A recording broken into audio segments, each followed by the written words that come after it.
on va vivre cette célébration. Nous nous sommes rassemblés à l'appel du Seigneur.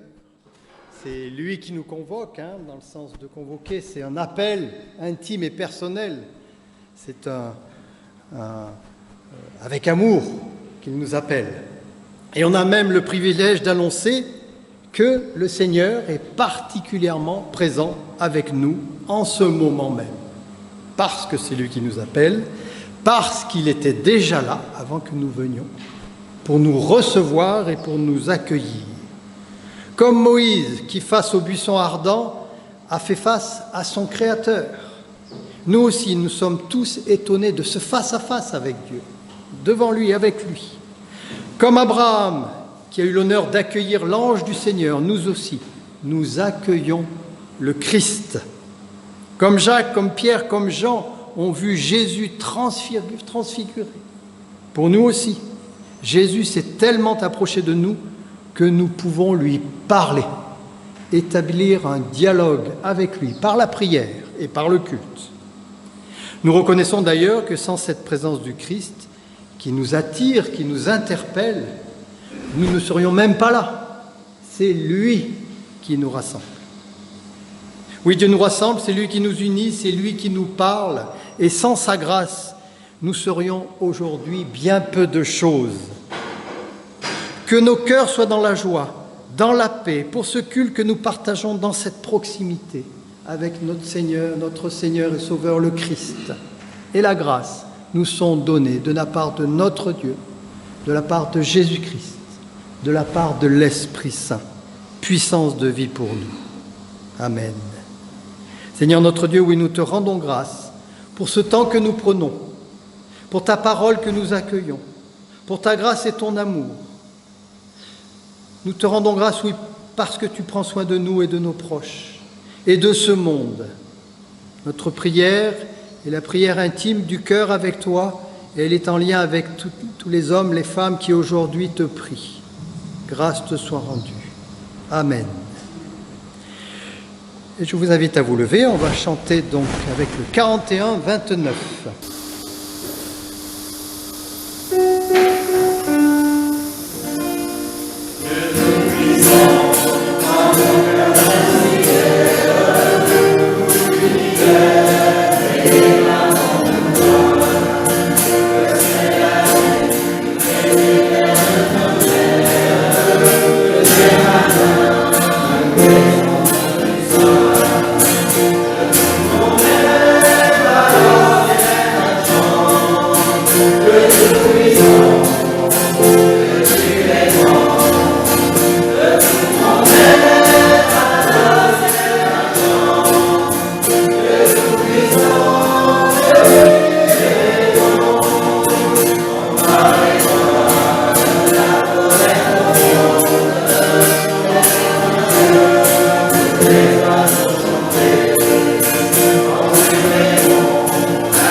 Voilà, j'invite Rila à s'approcher. On va vivre le temps de la louange, le retour de cette reconnaissance que nous avons pour le Seigneur.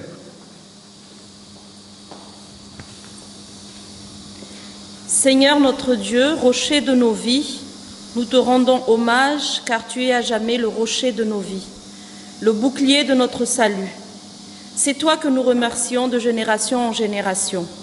Oui, nous racontons ta louange pour notre vie qui est entre tes mains, pour nos âmes qui te sont confiées, pour tes miracles de tous les jours envers nous, pour tes prodiges et tes bienfaits, à toute heure, le soir, le matin et à midi. Oui, Dieu de bonté, ta miséricorde ne s'achève pas, tes grâces ne tarissent pas, et notre espérance est en toi.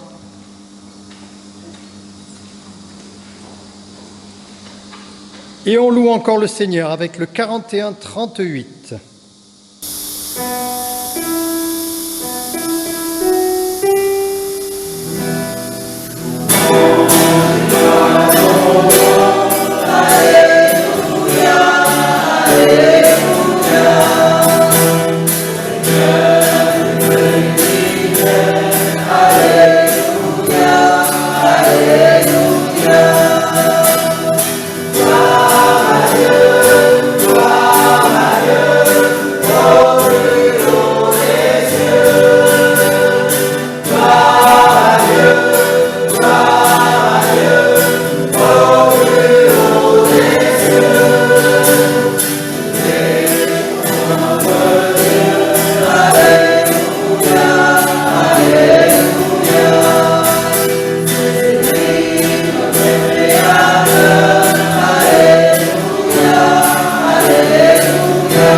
Voilà, je vous invite à vous asseoir.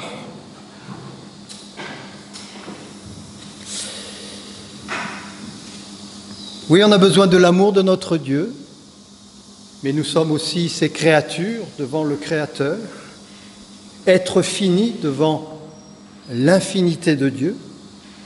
Alors, en même temps, on s'incline devant lui, on s'agenouille, on le prie pour les erreurs que nous avons pu commettre, celles que nous avons subies, celles que nous avons fait subir.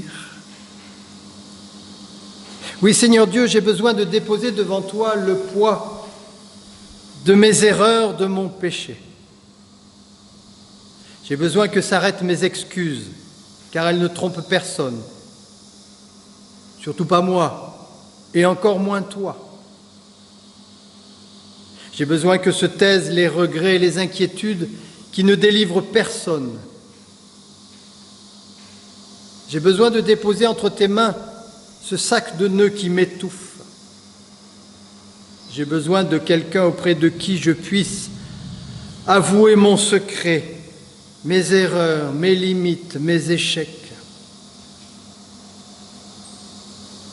Oui, j'ai besoin d'en finir avec ces soucis qui me tiennent au dehors, avec les remords qui me rangent qui me ronge du dedans.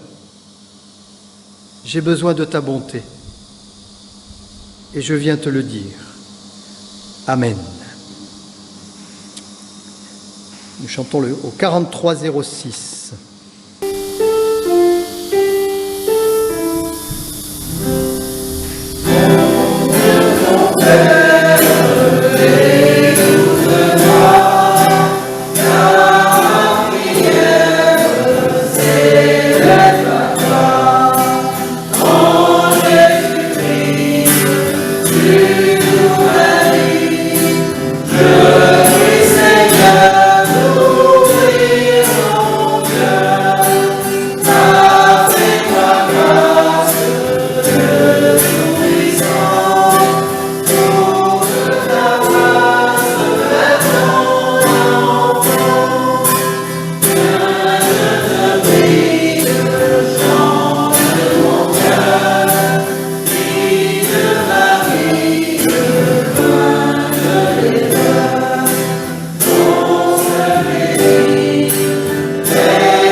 Voilà, on va écouter les paroles de grâce.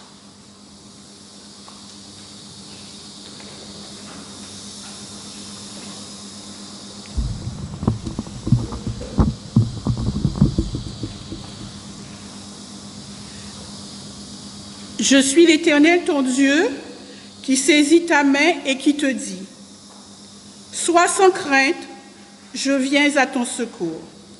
Voici, frères et sœurs, la déclaration de confiance que le Seigneur fit au prophète Ésaïe, et à laquelle le psalmiste répondit : Seigneur, je suis toujours avec toi, car tu m'as saisi la main droite. Placé sous la protection du Père, comme ces enfants que Jésus embrassait et bénissait de ses mains, nous recevons sa grâce. Dieu, le premier, nous a tendu la main. Il nous invite à notre tour à tendre la nôtre en signe de communion à nos frères et sœurs qui entrent dans sa mission. Voilà, je vous invite à vous lever, on va exprimer notre joie en chantant.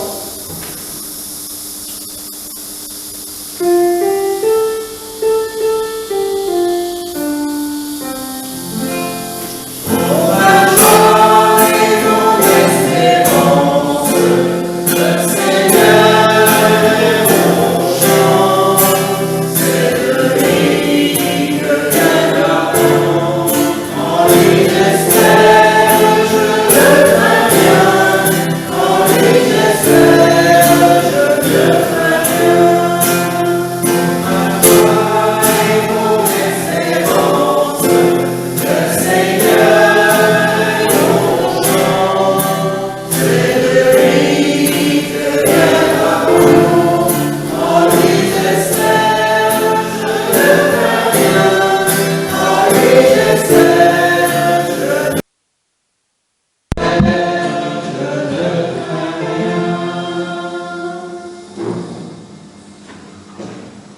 par grâce, nous sommes devenus les messagers du Père. On écoute la façon dont il veut que nous lui obéissions.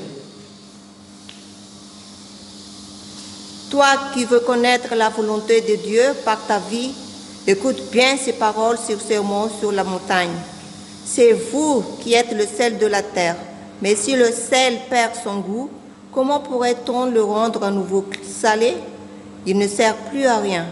On ne peut que le jeter dehors et les gens marchent dessus. C'est vous qui êtes la lumière du monde.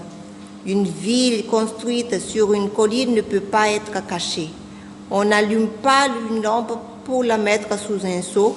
Au contraire, on la place sur son support d'où elle éclaire tous ceux qui sont dans la maison.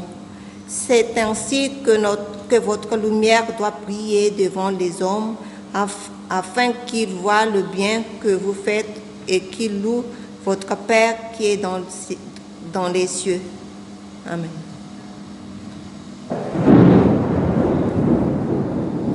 « 34-21 » nous chantons.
Par cette grâce reçue, ce temps de la grâce vécu, nous pouvons alors affirmer que Jésus-Christ est le Seigneur et confirmer notre foi en Dieu. Je crois que le monde est créé pour la vie, qui vient de Dieu et va à Dieu, et dont l'humanité est la forme achevée. Dans ce va-et-vient, la vie, le monde et l'humanité sont sans cesse renouvelés. L'humanité a reçu la vie en dépôt. Je crois que seule la révélation de Dieu en Jésus-Christ, né, mort et ressuscité pour tous, donne pleinement sens à notre histoire et à nos vies. Je crois que chaque être humain est appelé au salut, donné gratuitement et totalement en Jésus-Christ. Je crois, et c'est la joyeuse réponse de la foi, que la vocation de la vie est d'être pour Dieu, au service des autres. Je crois que sans cesse, l'Esprit de Dieu appelle tout être humain à la liberté responsable. Je crois que le secret de la vraie liberté est dans l'obéissance à l'Évangile, dans le renoncement à tout esprit de justification, de puissance et de domination, pour que chaque être humain soit disponible à l'amour, au partage et à la paix. Voilà, on a exprimé cette confession de foi avec l'Église réformée de la Réunion. Je vous invite à chanter 23-11.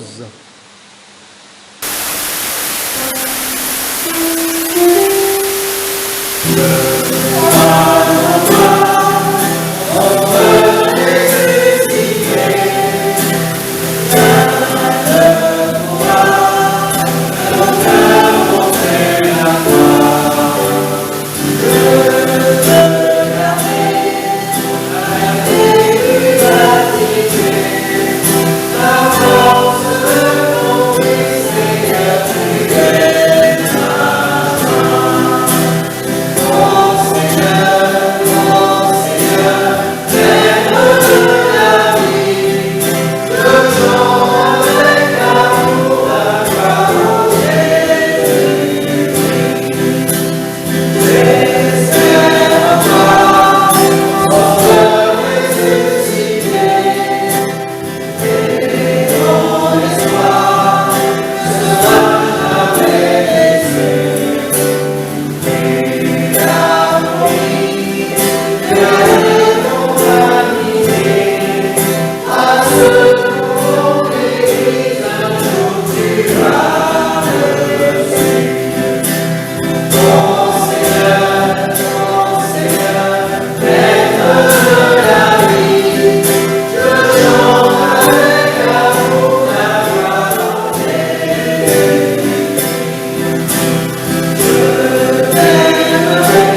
Quel est votre avis? Un homme avait 2 fils. S'avançant vers le premier, il lui dit: « Mon enfant, va donc aujourd'hui travailler à la vigne. » Celui-ci lui répondit: « Je ne veux pas. » Un peu plus tard, pris de remords, il y alla. S'avançant vers le second, il lui dit la même chose. Celui-ci lui répondit: « J'y vais, Seigneur. » Mais il n'y alla pas. Lequel des 2 a fait la volonté de son père? Le premier, répondit-il. Jésus leur dit: « En vérité, je vous le déclare, collecteurs d'impôts et prostituées vous précèdent dans le royaume de Dieu. En effet, Jean est venu à vous dans le chemin de la justice, et vous ne l'avez pas cru. Collecteurs d'impôts et prostituées, au contraire, l'ont cru. Et vous voyant cela, vous ne vous êtes pas dans la suite davantage repentis pour le croire. Seigneur, ta parole est vérité, et sur ce chemin de vérité, je me tiens.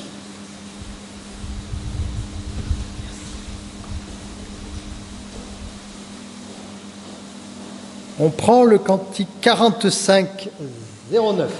Je vous invite à vous lever.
Alors on a entendu cette parabole toute simple, des 2 fils.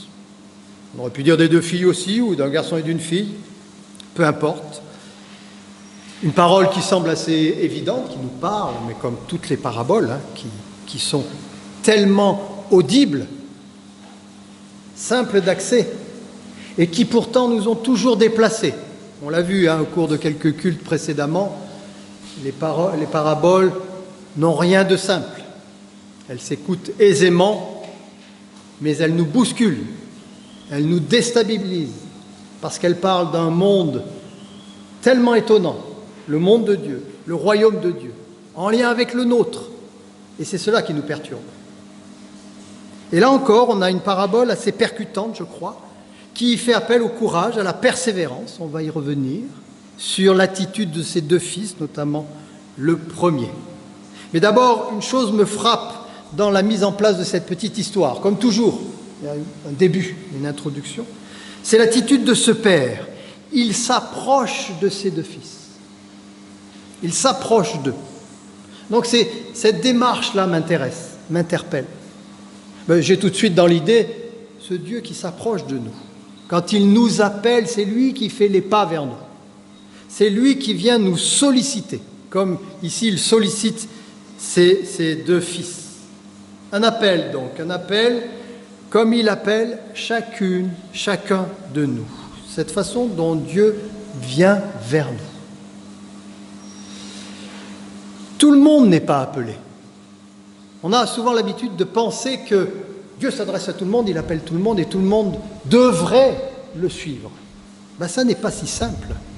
On peut passer une vie sans connaître Dieu, en passant à côté de lui, sans l'entendre. Et ça, c'est l'intime de chacun, mais ça ne devrait entraîner aucun jugement de notre part sur l'attitude de celles et ceux que nous pensons être hors de la foi. Je suis très sensible dans la Bible à l'appel. Et Paul le dit d'ailleurs. Si nous n'avions pas été appelés, nous ne serions pas là. Alors peut-être déjà, évitons ce jugement en se demandant, ceux, ils n'ont pas écouté et ce sont des mécréants. Nous n'en savons rien et il y a cette puissance de l'appel. Croire, c'est répondre à un appel. Chacun a sa mission sur terre. C'est l'intime de chacun. Et l'appel, vous l'entendez fortement dans la Bible, c'est fortement dit. Tous les personnages de la Bible sont à un moment donné interpellés par une parole. C'est vrai particulièrement pour les prophètes. Et il y en a beaucoup qui ne veulent pas y aller d'ailleurs. Même Jonas qui lui tourne le dos et va ailleurs. Ésaïe qui dit « mais moi je ne sais pas parler ». Jérémie qui craint. Vous voyez, c'est plus fort qu'eux. On l'avait vu dans un culte aussi récemment. La parole est plus forte que moi. C'est Jérémie qui disait ça aussi. Vous voyez cette puissance de l'appel. David, qui est moins appelé que désigné, mais c'est pareil. Et les disciples que Jésus appelle, vous le savez dans les évangiles. Paul, Corneille, tant d'autres. C'est une parole personnelle qui nous est adressée. Encore un mot sur l'appel, le sens qu'on peut lui donner. Je crois qu'il faut l'appel le dissocier du salut. On entend souvent ça. Si tu crois, si tu réponds à l'appel de Jésus, tu es sauvé. Oui, c'est vrai, mais c'est la foi qui nous sauve. C'est réponse à cet appel, c'est sûr, c'est vrai. Mais ça n'est pas que ça. C'est pas l'appel lui-même qui nous sauve. Nombre d'hommes et de femmes, je le répète, n'ont pas entendu, reçu l'appel de Dieu. Rien n'indique une condamnation, pourtant, pour eux. Alors, quelle est la finalité de l'appel? Pourquoi nous sommes ici ce matin? Tout simplement, je crois, et on l'a dit dans la liturgie, parce que cet appel correspond à une mission qui nous est donnée. Oh, c'est une mission toute simple, elle n'est pas, c'est assez humble. Porter le témoignage de l'amour de Dieu, de la parole de Dieu, tout simplement. Par l'appel, il attend de nous un retour, mais ce n'est pas un retour d'aller se mettre sur les tréteaux et clamer l'amour de Jésus-Christ, c'est le faire par nos gestes, par nos paroles, par nos attitudes de solidarité, d'amitié, de réconfort. Des hommes, des femmes sont appelés, bien sûr, d'abord pour leur plus grande joie, mais pour témoigner et porter la parole de Dieu. On peut être surpris, mais de quoi ai-je témoigné? Si nous ne le savons pas, lui, Dieu le sait. Il dit dans Ésaïe, « Ma parole ne revient pas vers moi sans effet, dit le Seigneur. » Son appel a un retour. Quelque part, nous avons déposé quelque chose. J'étais au téléphone cette semaine avec une amie de longue date qui me faisait part de ses soucis de famille, professionnelle, de sa santé, de ce qu'elle était. C'était un petit peu triste parce que sa situation était difficile, mais elle me l'exprimait avec une telle joie, entre guillemets joie, c'est-à-dire sans aucune désespérance, en acceptant ses épreuves, que je l'ai reçue comme un témoignage par son attitude. Et je crois que c'est ça, l'appel dont on attend de nous, c'est témoigner de l'espérance, de l'amour de Dieu, jusqu'au bout. Oui, je crois que Dieu, entendons ceci, se sert de nous pour dévoiler son message de paix, d'amour. Il se sert de nous parfois à notre insu pour témoigner de l'espérance dans ce monde qui est bousculé, bien sûr. Alors, à notre petite échelle, on fait comme on peut. Et c'est une belle chose parce que le Christ, le Dieu en Jésus-Christ, a besoin de nous, a besoin de ces vases fragiles, comme on le lit chez Paul, les vases d'argile qui peuvent se briser que nous sommes. Alors apprenons à écouter, entendons cette mission. Et je me disais aussi en conclusion sur l'appel que je pense même que l'appel, même dans l'état laïque, les gens sont appelés. Ça s'appelle la destinée. Et je suis sûr que Dieu n'est pas en dehors de l'accompagnement qu'il a auprès de personnages plus ou moins importants, qui agissent plus ou moins bien, mais qui Dieu est dans sa création et il est aussi là dans les motivations qui animent les uns et les autres et probablement au-delà de nos églises. Alors, je reviens quand même un peu à ce texte après cette un peu longue introduction sur la mission, mais je crois que ça fait partie, ça faisait partie de ce passage. Et je regarde ce que font ces deux fils. Le premier d'abord qui refuse d'aller travailler à la vigne. Alors je me disais, puisque ça correspond peut-être à, on voit à la fin, les prostituées, les péagers qui vous précèdent. Entrez, cher ami, prenez place. Avec la distance nécessaire, venez par devant si vous voulez. Voilà, si ça fait écho, ce premier fils, à des personnes qui ont perdu le chemin, qui sont en forme de perdition, alors je me dis que c'est peut-être le style de ces enfants difficiles, instables, dans l'opposition.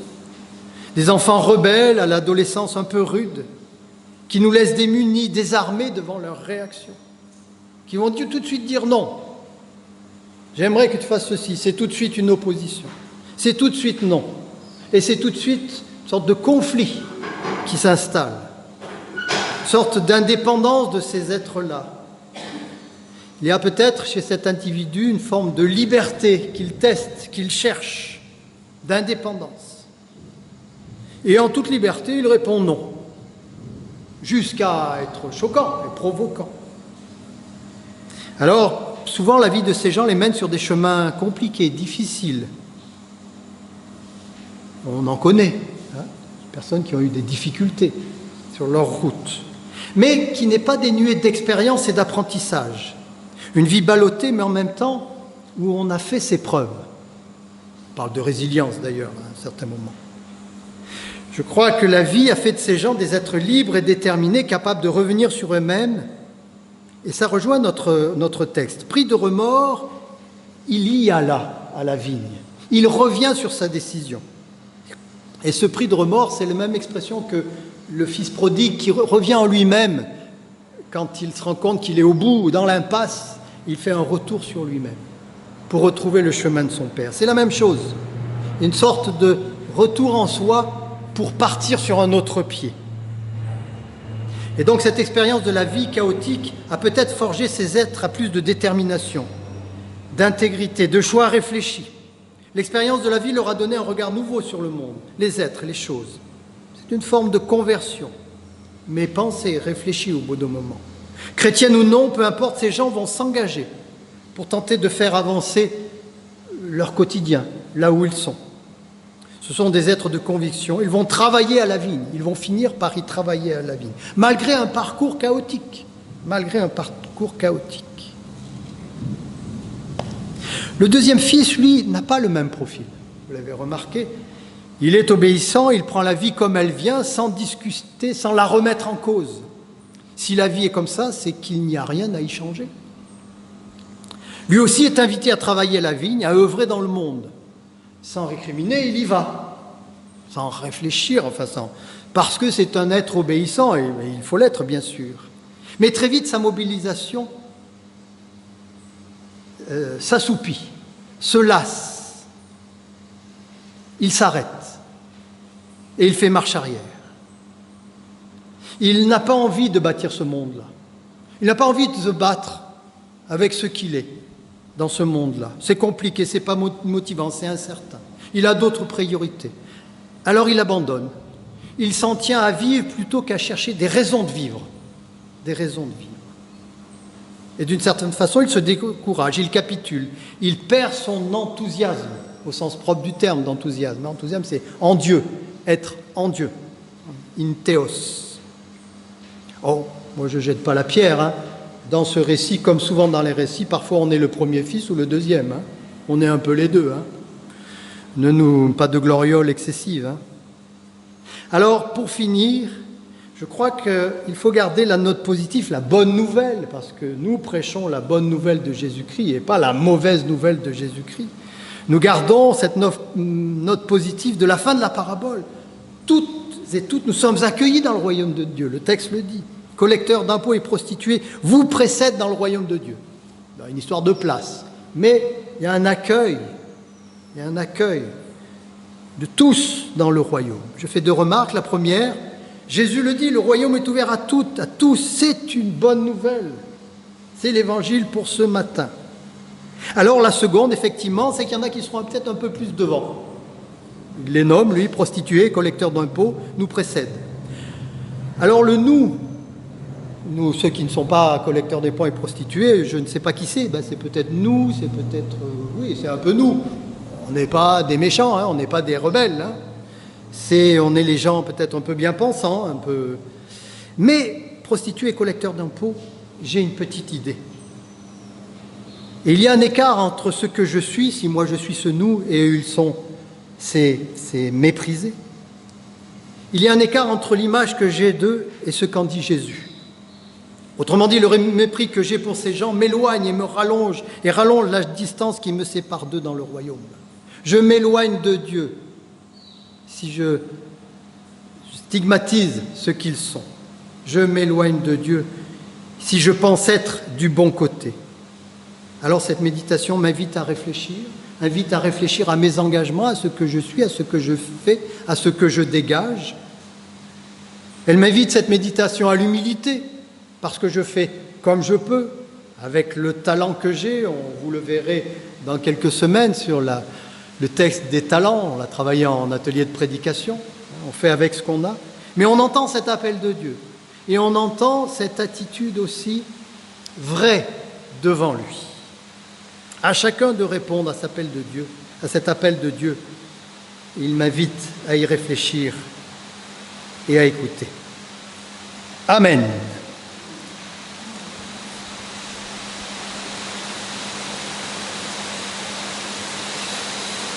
« 5205 Evenu Shalom Alerem.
Alors on va partager quelques annonces. On a fini le mois. Lydia, nous allons voir ça un peu.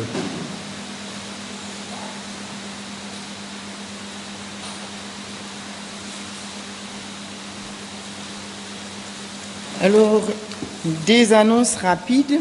Pour la deuxième, je ne serai pas longue, mais je vais profiter ce matin, parce que vous êtes là, de vous parler des JMP. Nous allons travailler cela en CP, mais j'ai reçu déjà la lettre des JMP, et parce que tout le monde connaît cette pandémie du Covid-19, ils proposent une invitation par Zoom le samedi 17 octobre.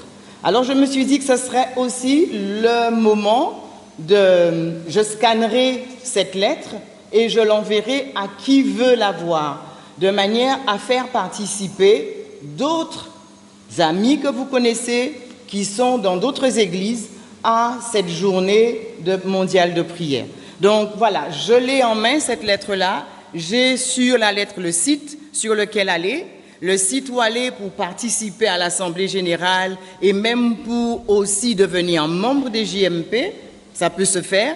Donc voilà, je vais vous mettre, pour ceux qui le veulent, vous me dites, je ferai la photo, je vais scanner plutôt la lettre et je l'enverrai à qui veut avoir la lettre. Qu'est-ce que j'ai encore à dire? Pas grand-chose. On va compléter des petites choses. Oui, non, je crois que tu as dit l'essentiel. Au niveau de l'agenda, le CP va se réunir lundi prochain, parce que lundi là, mais le premier lundi d'octobre, oui. Voilà. En termes de rencontres, alors on a eu la rencontre Zoom, partage biblique par Zoom. Alors, je vous invite à vous inscrire. On n'était quand même pas très nombreux. Ce serait bien, c'est important d'avoir un partage ensemble, s'exprimer sur le texte biblique. En plus, on est chez soi. Vous vous installez comme vous voulez. Et même, on peut enlever la caméra, vous pouvez vous allonger dans le canapé, on ne vous verra pas. Vous mettez comme vous voulez. Mais c'est bien d'avoir un peu cet échange. On fait un parcours, on va traverser la Bible avec un certain nombre de récits. Donc, je vous invite à me donner votre adresse mail pour vous solliciter pour la prochaine fois. Alors, on n'ira plus Zoom, on va plutôt dire Team. Parce que Zoom, au bout de 20 minutes, il devient payant. Oui. Et ça coupe, donc ça nous a perturbé 2 fois. On va plutôt faire Team. Bon, voilà, c'est un détail technique, c'est un autre logiciel qui, lui, est totalement gratuit. Je vous invite à vous inscrire 1 fois par mois, chez soi. On peut donc rejoindre l'Écriture comme cette parole de Dieu qui vient nous parler. Et puis, je voulais vous donner 2 indications, une surtout. J'essaye de voir comment on peut mettre en place un groupe œcuménique. Discuter un petit peu avec les amis catholiques, et puis on pourrait l'ouvrir à d'autres. À partir du moment où on constitue ce groupe, ça peut être d'autres, on les invite. J'ai provoqué une rencontre pour le début de la semaine prochaine, pour la première semaine d'octobre. J'attends les réponses auprès de Édouard Silène, le vicaire épiscopal, et le chemin neuf. Donc j'espère qu'ils vont se mobiliser, qu'ils vont venir, pour qu'on ait aussi cet échange avec d'autres convictions chrétiennes, voilà, élargir un peu. Alors donc c'est une affaire à suivre. Voilà, on n'a pas d'autres choses pour l'instant. N'oubliez pas, la contamination ne nous empêche pas de venir au culte. Vous le voyez, on a la distanciation, on a les masques. Alors j'ai oublié de le redire au début, on aurait dû tous avoir le masque pendant le déroulement, mais bon, peu importe. Donc, continuons à fréquenter notre église et notre culte. C'est vraiment important, parce que sinon, ne pas se rassembler, c'est perdre aussi cette énergie. C'est important de le faire. Voilà, non, je n'ai rien d'autre à rajouter. Peut-être vous interroger si vous avez, vous, des informations. Alors, je regarde Dorothée. À la suite de ce culte, nous avons l'Assemblée générale de l'association Main à l'Espoir, notre association d'entraide. Donc, restez pour l'Assemblée générale de cette association qui va se dérouler à la suite. Alors, je reviens encore sur ce que disait Olivier. Ce projet JMP va soutenir ce groupe œcuménique qu'on a envie de mettre en place. D'accord ? Ça peut être un beau projet pour effectivement attirer du monde et maintenir des liens. En tout cas, constituer des liens et les maintenir avec vous. Voilà. Merci. Voilà, on arrive au terme de notre culte. Nous allons prier, on va rassembler ce qu'on a pensé, vécu, partagé, en lien avec les frères et sœurs de par le monde. Unissons-nous dans la prière d'intercession. Seigneur notre Dieu, si grande est ta bonté incompréhensible, que tu nous permets de t'invoquer comme notre Dieu, notre Créateur, notre Père, notre Sauveur. Que tu nous connais et nous aimes tous, et que tu veux être connu et aimé de nous tous, que toutes nos voies sont devant toi et dirigées par toi, que nous venons de toi et pouvons aller à toi. Nous déposons devant toi tous nos soucis, afin que tu t'en préoccupes, notre inquiétude, afin que tu l'apaises, nos espoirs et nos vœux, afin que soit faite ta volonté et non la nôtre, nos péchés, afin que tu les pardonnes, nos pensées et nos désirs, afin que tu les purifies, toute notre vie terrestre, afin que tu la conduises à la résurrection de toute chair et à la vie éternelle. Nous faisons mention devant toi de tous ceux qui vivent en Guadeloupe et ailleurs, soit avec les nôtres à la maison, avec les exclus et les malades. Éclaire les pensées et dirige les actes de tous ceux qui, dans notre pays et dans tous les pays, sont responsables du droit, de la justice et de la paix. Permets que le jour se lève par Jésus-Christ, notre Seigneur. Amen. Nous te disons, notre Père, qui es aux cieux, que ton nom soit sanctifié, que ton règne vienne, ta volonté soit faite sur la terre comme au ciel. Donne-nous aujourd'hui notre pain de ce jour. Pardonne-nous nos offenses, comme nous pardonnons aussi à ceux qui nous ont offensés. Ne nous laisse pas entrer dans la tentation, mais délivre-nous du mal, car c'est la toi le règne, la puissance et la gloire, le siècle des siècles. Amen.